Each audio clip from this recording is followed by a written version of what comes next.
Please stand for the pledges. I pledge allegiance to the flag of the United States of America and to the republic for which it stands, one nation, under God, indivisible, with liberty and justice for all. And now for the Texas Pledge. Honor the Texas flag. I pledge allegiance to thee, Texas, one state, under God, one and indivisible.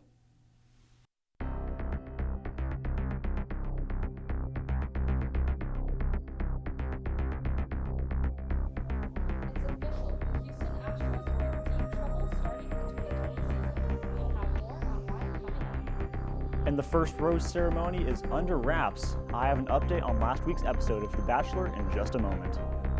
And I'm here with Abby and Madison to talk about PAC renovations. All this and more coming up on NHSTV Live.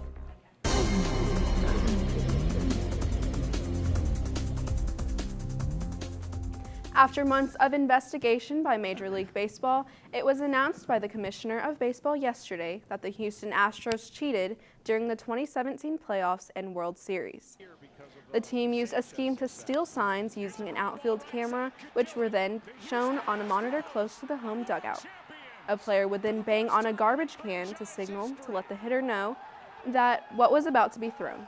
Strict penalties were announced by Major League Baseball, including a one-year suspension for manager A.J. Hinch and general manager Jeff Lunau, a $5 million fine, and the loss of first and second round draft picks for the next 2 years. Less than an hour after the commissioner issued the report and penalties, Houston Astros owner Jim Crane made a stunning announcement. I have higher standards for the city and the franchise, and I'm going above and beyond MLB's penalty. Today, I have made the decision to dismiss A.J. Hinch and Jeff Lunau. The Astros defeated the Los Angeles Dodgers in Game 7, but many now feel that the Astros World Series win is forever tainted. The STEM Academy was back at it again with another engineering project. Just before we left for break, freshman STEM students were making their very own pinball machines for a summative project grade. At the end of their given time period to create these machines, the students put all of their projects on display for others to look at and try out. The pinball machines had designs ranging from classics such as Pac-Man to adventure parks and medieval castles, which were even decorated with dragons. Great job to the STEM students involved in this. A new renovation on the stage where so much magic has taken place is sure to make next year's experience in the Performing Arts Center much more special. NHSTV reporter Gabrielle Purdy has the story. Recently, in the past years, we have gotten many new upgrades to our facilities, like the Ag Hall and our NHSTV station. Starting this semester, our Performing Arts Center is getting completely renovated.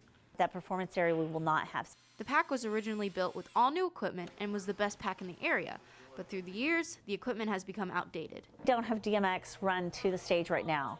We had to run cords from the very back of the theater to where we needed them just to bring in the rented lighting.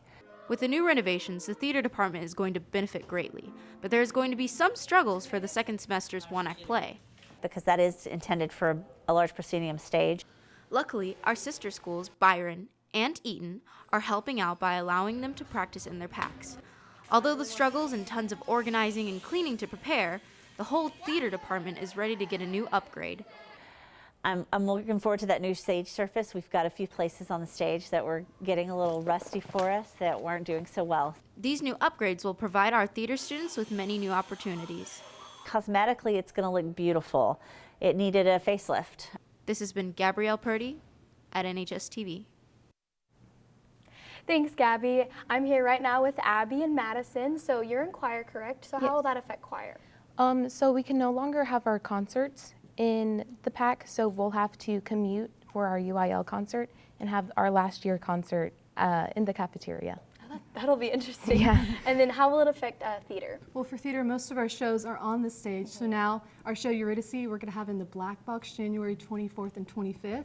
And then also for OAP, our competition season, we have to commute to Byron and Eaton to have our rehearsals. So that's kind of weird. Yeah, of course. And then so what's your guys' opinion on the PAC renovations? I think it's going to be fantastic. I'm so excited to see what it will look like, but as a senior, it's a bummer that we're out of it's here. our last year, exactly. How do you feel? I'm super excited. A lot of the equipment is outdated, and the new seats will be really pretty. They're going to be red, and so I'm really excited for it. That's exciting. And then it's your junior year, right? Yes. So it's senior year. I got time. Yes, exactly. Okay. Thank you guys so much for coming on. And back to you. Sorry, Clarissa. Thanks, Clover. And speaking of new features in this week's Tech Talk, we hear more about the next big thing Sony is working on and a new futuristic innovation Samsung has revealed.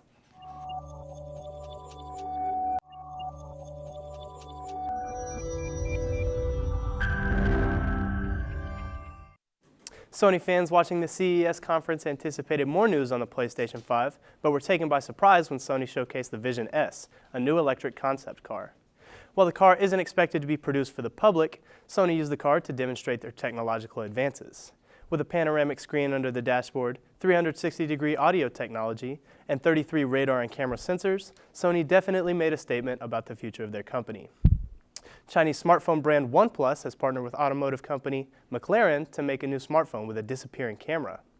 McLaren, who has been known for their high-end sunroofs, is using their technology in the new Concept One. The camera lens sits underneath a special kind of glass which uses an electronic signal to change tint whenever the camera isn't being used. Hiding the camera removes yet another bump on the exterior of smartphones, moving phones even closer towards the ideal flat sheet of glass look. Samsung unveiled their new LED screen, simply named The Wall. Living up to its name, The Wall can size anywhere from 75 inches to 292 inches. With less than 1/10 of an inch around the border, the wall is almost entirely screen. Packed with deep learning AI, the wall can bring up almost any video to near 8K quality. The 292-inch screen, which took the spotlight at CES, is considered a luxury item and can be purchased for hundreds of thousands of dollars installed. That's all I got for you guys this week on Tech Talk.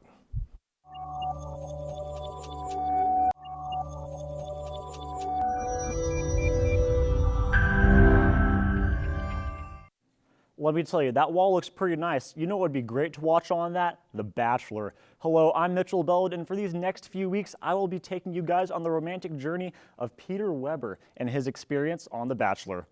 Episode 1, which aired last week, introduced you to all of the girls competing for love, notable ones being Kelly, who Peter actually had a romantic encounter with after Hannah's Brown season, Hannah Ann, who is the obnoxious girl who everybody dislikes because she can't get enough of Peter, but he can't get enough of her, and Madison, who he had his first one-on-one date with. His family loved her, and so did most of the viewers. At the end of the episode, though, they left you off with Hannah B coming back and Peter being stuck wondering to give her a second chance at love or to let her go. That's all from episode 1. Join back to see what we'll do next week with this conflict. Also, another piece of entertainment news. Oscar nominations are out, with the top 2 movies being Joker and Once Upon a Time in Hollywood. Joker, though, receiving 11 nominations and absolutely sweeping the pre-nominations. Sadly, though, Arctic Dogs and Cats received none. Speaking of cats, I saw over the weekend, and well, Jennifer Hudson's role as Grisabella was the only good part, as her voice was amazing. Other than that, though, well, to put it in short, I have now met my sleep paralysis demon.